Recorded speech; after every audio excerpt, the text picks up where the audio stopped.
Hello friends, वैसे तो chemistry के सारे चैप्टर बहुत इजी हैं, लेकिन इन्हीं इजी में आज सबसे इजीएस्ट को ले लेते हैं, जो है एक्सट्रैक्शन ऑफ मेटल्स, या कह सकते हैं आप principles and processes of isolation of elements. तो आइसोलेट आपको अलग करने हैं एलिमेंट्स या मेटल्स, कैसे अलग करेंगे उसके बारे में इस चैप्टर में हमने पढ़ना है। तो मिनरल क्या होता है? अर्थ के अंदर ऐसे सब्सटेंसेस जिनमें से मेटल्स को एक्सट्रैक्ट किया जाता है, निकाला जाता है, उनको मिनरल्स कहते हैं। अब हर मिनरल में से मेटल को निकालना आसान, सस्ता और लाभदायक नहीं होता, इजी, कन्वीनियंट नहीं होता, प्रॉफिटेबल नहीं होता, तो उनको मिनरल्स ही कहते रहेंगे। लेकिन जिन मिनरल्स में से मेटल को एक्सट्रैक्ट करना आसान हो, सस्ता भी हो और लाभदायक भी हो, उसको ओर कहा जाता है। अब ओर के अंदर क्या है? मेटल है और इम्प्योरिटीज़ हैं। तो हमने क्या करना है? इम्प्योरिटीज़ को अलग करना है, अशुद्धियों को अलग करना है और मेटल्स को लेना है, ऑब्टेन करना है। तो ये जो इम्प्योरिटीज़ हैं इनको कहा जाता है गैंग पार्टिकल्स या मैट्रिक्स। और ये जो पूरा प्रोसेस है जिसमें हम ओर में से प्योर मेटल ऑब्टेन करते हैं, इसको कहा जाता है मेटलर्जी या मेटलर्जिकल ऑपरेशन या एक्सट्रैक्शन। तो ये 4 स्टेप्स में पूरा होता है। मीन्स यहाँ पर है ओर में कौन है? मेटल्स है और इम्प्योरिटीज़ हैं।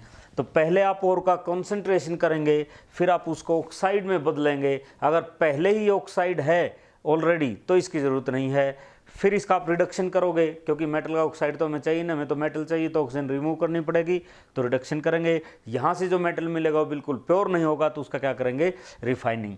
कॉन्सेंट्रेशन के 4 मेथड्स मेन जो अपने सिलेबस में है। सबसे पहला है जैसे हाइड्रोलिक वॉशिंग, बहुत ही आसान है, हिंदी में कहते हैं द्रव चालित धुलाई, यानी कि चलते हुए द्रव, यानी कि पानी से धुलाई, धो दो उसको, इसको कहते हैं हाइड्रोलिक वॉशिंग। तो ये डिपेंड करता है डेंसिटीज़ के ऊपर या ग्रेविटी की प्रॉपर्टीज़ के ऊपर। इसमें क्या होता है? With A fast stream of water आप ट्रीट करेंगे ओर को। तो इम्प्योरिटीज़ आपकी लाइटर होनी चाहिए वेट में, मेटल हैवी होना चाहिए, नहीं तो मेटल ही बह के चला जाएगा। तो क्या होगा? जैसे ही आप फास्ट स्ट्रीम ऑफ पानी की तेज़ धार लेकर आएंगे तो इम्प्योरिटीज़ क्योंकि हल्की हैं वो बहकर चली जाएंगी, मेटल्स रह जाएंगे। इसको बोलते हैं हाइड्रोलिक वॉशिंग। डेंसिटीज़ के ऊपर डिपेंड है या ग्रेविटी की प्रॉपर्टीज़ के ऊपर डिपेंड है। मैग्नेटिक सेपरेशन मीन्स मैग्नेट से सेपरेट करना है, तो ये डिपेंड करेगा मैग्नेटिक प्रॉपर्टीज़ के ऊपर। मतलब या तो मेटल या इम्प्योरिटीज़ कोई भी एक चीज़ मैग्नेटिक होनी चाहिए, उससे मैग्नेटिक सेपरेशन करेंगे। तो इसमें क्या करते हैं? 2 हम लेते हैं रोलर्स, इनके ऊपर एक लेदर की बेल्ट घूमती रहती है और हॉपर है, इससे पाउडर्ड फॉर्म में ओर को हम डालते हैं। एक रोलर के अंदर आप मैग्नेट फिट कर देंगे, पाउडर्ड और जैसे ही आएगा तो जो चीज़ मैग्नेटिक नहीं है वो तो सीधी गिर जाएगी यहाँ पर, उसका अलग ढेर आएगा, अलग हीप आएगा। जो मैग्नेटिक है वो यहाँ तक इसकी मैग्नेट की तरफ अट्रैक्ट हो गई, ये दूसरी जगह पड़ेगी आकर, तो ये अलग हीप में, अलग ढेर में आपको मिल जाएगा। जैसे मैग्नेटाइट है Fe3O4 या MnO2 है, इस टाइप के ओर्स का कॉन्सेंट्रेशन हम मैग्नेटिक सेपरेशन से करते हैं। नेक्स्ट है leaching. Leaching means chemical method, तो ये डिपेंड करता है केमिकल प्रॉपर्टीज़ के ऊपर। एलुमिना के लिए इसका यूज़ किया जाता है।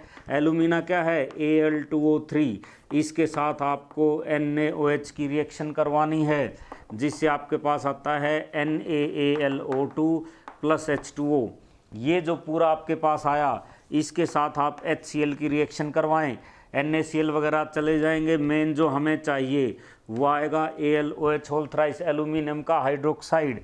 इसको आप हीट कर दें, गर्म कर दें, तो आपके पास आ जाएगा Al2O3। तो ये केमिकल रिएक्शंस का हमने सहारा लिया, तो ये है लीचिंग। यहाँ से इम्प्योर एल्यूमिना हम लेकर चले थे और यहाँ पर प्योर एल्यूमिना, ये एल्यूमिनियम का और है एल्यूमिनियम इस डाइऑक्साइड या बॉक्साइट भी कहते हैं, एल्यूमिना भी कहते हैं। यहाँ से इम्प्योर से आपको प्योर मिल जाएगा। ये है लीचिंग, यानी कि केमिकल प्रॉपर्टीज़ के ऊपर डिपेंड करता है। लास्ट और बहुत इंपॉर्टेंट मेथड है फ्रोथ फ्लोटेशन। फ्रोथ का मतलब होता है झाग, फ्लोट का मतलब तैरना। तो याद रखना आपको किन के लिए यूज़ करते हैं? सल्फाइड ओर्स के लिए इसका यूज़ किया जाता है फ्रोथ फ्लोटेशन मेथड का, और ये डिपेंड करता है वेटिंग प्रॉपर्टीज़ पर। वेटिंग मीन्स भीग जाना, यानी कि सोल्यूबल हो जाना। तो देखो 2 चीज़ें अपने पास है, यहाँ कोई भी वेसल हम लेंगे, इसके अंदर और है प्लस इसके अंदर आपने क्या डाल लिया? वाटर। तो वेटिंग प्रॉपर्टीज़ का ये मतलब है हमने इसमें झाग प्रोड्यूस करने हैं, फ्रोथ प्रोड्यूस करने हैं, तो ऑयल डालना पड़ेगा आपको, जैसे पाइन ऑयल है या दूसरी चीज़ें हैं। किसी भी टाइप का वेजिटेबल वनस्पति ऑयल आप इसमें डालें और कंप्रेस्ड एयर सप्लाई करें जिसका प्रेशर बहुत ज़्यादा हो, तो क्या होगा, इसमें फ्रोथ प्रोड्यूस होंगे, झाग बनेंगे। तो होता क्या है, ये जो ओर है, याद रखना इंपॉर्टेंट पॉइंट है, ओर जो है इसको वेटिंग करने का जिम्मा है ऑयल का। आप यहाँ से याद रख सकते हैं, ओ से ओर, ओ से ऑयल। तो ऑयल के साथ वेटिंग प्रॉपर्टीज किसकी हैं, ओर की हैं, और इम्प्योरिटीज के साथ किसकी हैं, वाटर की हैं। मींस इम्प्योरिटीज वाटर के अंदर घुलेंगी और ऑयल के अंदर क्या घुलेगा, और अब जैसे ही कंप्रेस्ड एयर आप सप्लाई करेंगे, सल्फाइड और बहुत हल्के होते हैं, being lighter they come on the surface with the froth, froth के साथ ऊपर आ जाएंगे।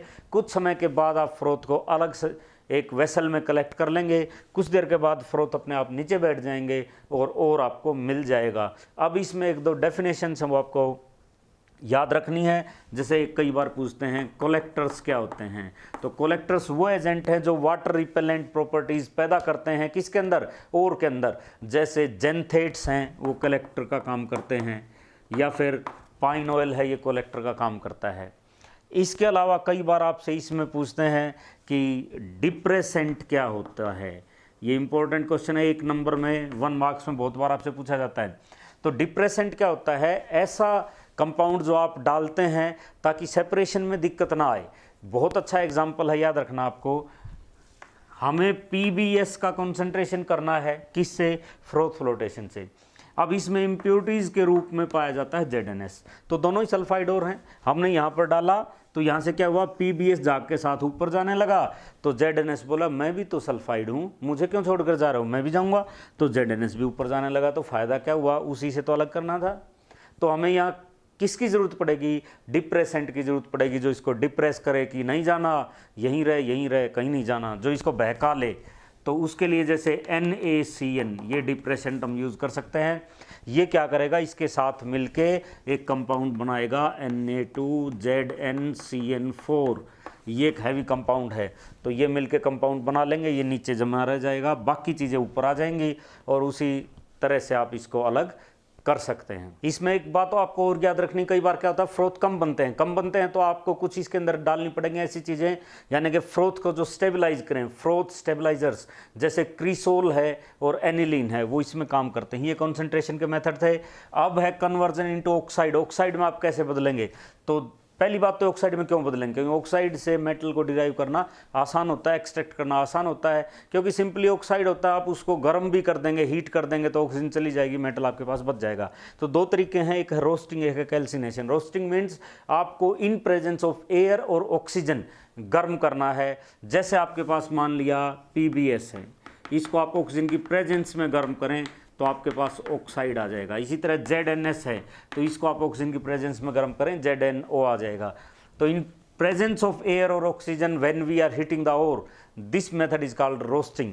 कैल्सिनेशन क्या है, अपने पास एयर की कमी है, यानी क्या तो लिमिटेड सप्लाई हो एयर की या बिल्कुल ना हो, उस समय गर्म करेंगे। जैसे कैलेमाइन है, ZnCO3, कैलेमाइन और होता है, तो ZnO + CO2 यहाँ से निकाल दो, ऑक्साइड में आपको मिल गया।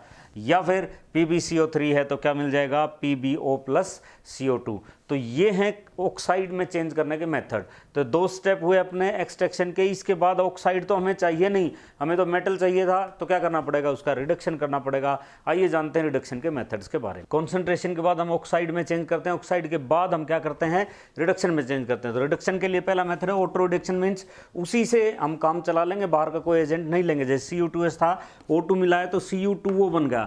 अब ये CU2O जो बना, इसी को इसी के साथ, ऑटो का मतलब होता है सेल्फ, इसी के साथ आप रिएक्ट करवाओ तो आपको यहाँ से मेटल मिल जाएगा, ऑक्सीजन यहाँ से रिमूव हो जाएगी। स्मेल्टिंग, स्मेल्टिंग का मतलब आपको हीट करना है ऑक्साइड को किसके साथ, C कार्बन या CO कार्बन मोनोऑक्साइड के साथ। जैसे FeO है, आप CO के साथ हीट करें, ऑक्सीजन इसको दे दें, Fe + CO2 आपको मेटल मिल जाएगा। थर्माइट वेल्डिंग इंपॉर्टेंट रिएक्शन है, ये जो रेलवे ट्रैक्स होते हैं इनको वेल्ड करने के लिए काम आते हैं। यहाँ से क्या होता है, जैसे Fe2O3 है, इसको आप Al के साथ रिएक्ट करवाएं तो Al क्योंकि ज़्यादा रिएक्टिव मेटल होता है, आयरन से क्या करेगा, ऑक्साइड बना लेगा एल्यूमिनियम Al2O3, और यहाँ से मिलेगा Fe, मेटल आपको मिलेगा, रिडक्शन होगा। और ये मोल्टन स्टेट में मिलता है, तो जहाँ भी आप ये रिएक्शन करवाएंगे वहीं पर ये मोल्टन स्टेट में मिलेगा, लिक्विड स्टेट में मिलेगा, तो वेल्डिंग के ये काम आता है। थर्माइट वेल्डिंग भी इसको कहा जाता है। इलेक्ट्रोडक्शन इलेक्ट्रोलाइसिस की सहायता से करना। ये आप जानते हैं कि जो कैटायन है वो कैथोड पर चले जाएंगे, एनायन एनोड पर चले जाएंगे एंड सो ऑन। ये बच्चों वाली बातें हैं जो आप 10th 11th में पढ़ते आए हैं, वही बात यहाँ पे है। इसके बाद यहाँ से जो मेटल मिलेगा वो पूरी तरह प्योर नहीं होगा, तो उसका फिर हमें करना पड़ेगा रिफाइनिंग। रिफाइनिंग का पहला मेथड जैसे डिस्टिलेशन। डिस्टिलेशन मीन्स वेपर्स बनाने हैं। तो वेपर्स किसके बनेंगे? मेटल के। मीन्स इम्प्योरिटीज आपके पास कैसी होंगी? नॉन वोलाटाइल, उनके वेपर्स नहीं बनेंगे। तो जैसे जिंक, कैडमियम, मरकरी, ये तीनों की जोड़ी है, डी ब्लॉक में हम पढ़ते हैं जिंक, कैडमियम, मरकरी। इसमें क्या होगा, जैसे ही आप गर्म करेंगे तो इनके वेपर्स बनेंगे, मेटल्स ऊपर जाएंगे, उनको आप कंडेंस कर लेंगे, ठंडा कर लेंगे, अलग हो जाएंगे, इम्प्योरिटीज रह जाएंगी। लिक्वेशन में क्या होता है, यानी कि लिक्विड का रूप देना, जैसे टिन और लेड इन मेटल्स का करते हैं। तो इसमें क्या होता है, एक स्लोपिंग अर्थ होती है, ढलवा भट्ठी आपने लेनी है, यहाँ से आप गर्म करेंगे। इसका प्रिंसिपल ये है कि मेटल पिघल जाएगा, फ्यूजिबल है, इम्प्योरिटीज नहीं होती। तो जैसे आप गर्म करेंगे मेटल पिघल के नीचे आएगा, यहाँ वेसल रखें, यहाँ आप इकट्ठा कर लें। ये ढलवा भट्टी है, स्लोपिंग हर्थ है, इसके ऊपर ये किया जाता है। इलेक्ट्रोलाइटिक रिफाइनिंग फिर वही बात है। इसमें क्या करेंगे, एक इम्प्योर रोड लेंगे मेटल की, जिसका आप रिफाइनिंग करने जा रहे हो, एक प्योर लेंगे। तो इम्प्योर मीन्स अशुद्ध, तो आपको याद रखना है ऐसे अशुद्ध, ऐसे एनोड। तो अशुद्ध जो छड़ है, इम्प्योर है, वो क्या है, एनोड है उसी की। सपोज आपने कॉपर का करना है तो कॉपर की लो, ये भी क्या है, कॉपर की है, और इसी का कोई साल्ट सॉल्यूशन जैसे CuSO4 आपने ले लिया। जैसे आप यहाँ से इलेक्ट्रिसिटी पास करेंगे तो यहाँ से कॉपर टूट के पहले इस सॉल्यूशन के अंदर आएगा और फिर वो कैथोड के ऊपर जाकर जमा होता रहेगा। लास्ट में यहाँ केवल इम्प्योरिटीज बचेंगी, जिसको एनोड मड भी कहा जाता है, मड, एनोड मड। और यहाँ पर आपका मेटल इकट्ठा हो जाएगा। ये जो रोड है, इम्प्योर रोड, ये लगभग ख़त्म होती जाएगी और ये रोड आपकी हैवी होती जाएगी, फैट होती जाएगी। यहाँ पर आपको मेटल मिल जाएगा, क्योंकि इलेक्ट्रिसिटी की सहायता से किया है, इसलिए इसका नाम लिया है इलेक्ट्रोलाइटिक रिफाइनिंग। अब एक बहुत अच्छा मेथड जिससे आप हाई प्योरिटी के मेटल्स को ऑब्टेन करते हैं, जैसे सिलिकॉन, जर्मेनियम या बोरोन, गैलियम, ये जो सेमीकंडक्टर्स होते हैं, इनको ऑब्टेन करते हैं, वो होता है zone refining. Zone refining means zone wise, यानी कि एरिया वाइज आप उसका रिफाइनिंग करते हैं। तो इसका प्रिंसिपल ये है कि जो इम्प्योरिटीज होती हैं वो मेल्ट होती हैं जब आप गर्म करते हैं, तो मेटल नहीं होता है। तो आपको इम्प्योर रोड लेनी है, वो सर्कुलर हीटर लेना, गोलाकार हीटर, जैसे ये हीटर ले लिया यहाँ पे। तो जैसे ही यहाँ पर ये हीटर है तो यहाँ की इम्प्योरिटीज मेल्ट हो जाएंगी, इसके साथ रहेंगी। आप धीरे धीरे इसको आगे बढ़ाते चलिए, एक कॉर्नर पर ले आइए, बार बार इस प्रोसेस को आप रिपीट कीजिए। तो जितनी भी इम्प्योरिटीज हैं वो मेल्ट होकर आप साथ साथ चलेंगे हीटर पे और आके एक एंड पे इकट्ठी हो जाएंगी। लास्ट में उस एंड को आप काट दें, तोड़ दें, और बची हुई जो रोड है वो आपकी किसकी बचेगी, प्योर मेटल की। तो ये होता है जोन रिफाइनिंग मेथड। लास्ट में रिफाइनिंग के बहुत इंपॉर्टेंट मेथड्स बचते हैं, ये बार बार बोर्ड एग्जाम से पूछे जाते हैं। वेपर फेज रिफाइनिंग, इसका प्रिंसिपल ये है कि हमने वोलाटाइल कंपाउंड्स में बदलना होता है, जो और अपने पास है उसको, या इम्प्योर मेटल कह लो, और वहाँ से फिर मेटल को हम डिराइव करते हैं। तो दो मेथड हैं, इसके दो प्रोसेस यहाँ दिए हुए हैं। एक है मोन्ड प्रोसेस, दूसरा है वान आर्केल मेथड। मोन्ड प्रोसेस जैसे निकल के लिए यूज़ करते हैं, तो निकल मेटल है अपने पास, ये इम्प्योर है, इसके साथ आप कार्बन मोनोऑक्साइड मिलाएं, 330 से 350 केल्विन टेम्परेचर रखें, तो यहाँ पर ये वोलाटाइल कॉम्प्लेक्स बनता है NiCO4, मतलब टेट्रा कार्बोनेल निकल, ये बनता है वोलाटाइल कॉम्प्लेक्स। इसको 450 से 470 केल्विन, 450 से 470 केल्विन फिर आप गर्म करें, डिकम्पोजर चैम्बर में से गुजारें तो फिर डिकम्पोज हो जाएगा, जिससे CO अलग हो जाती है और प्योर निकल मेटल हमें मिल जाता है। नेक्स्ट है वान आर्केल मेथड, इसमें आयोडीन के साथ गर्म किया जाता है जिरकोनियम और टाइटेनियम।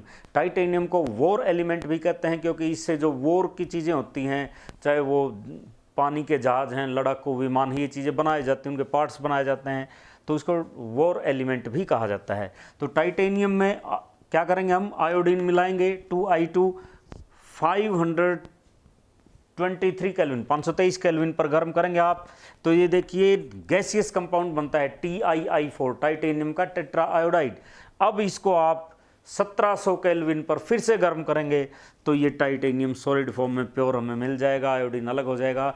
जिरकोनियम की भी सिमिलर यही रिएक्शन है, यहाँ पर टेम्परेचर 2000 केल्विन से ऊपर रखना है, बस ज़्यादा अंतर नहीं है, बिल्कुल सेम। ZR जिरकोनियम 2I2, ऐसे कैसे चलेगा, उन दोनों मेटल्स का इसे किया जाता है। लास्ट में एक मेथड दिया हुआ है क्रोमेटोग्राफी। क्रोमेटोग्राफी एडजॉर्प्शन के ऊपर बेस है, जो सरफेस केमिस्ट्री में हमने पढ़ा है। तो ये डिपेंड करता है कि अलग अलग चीज़ें एडजॉर्बेंट पर अलग अलग एडजॉर्ब हो जाती हैं इस बेस के ऊपर।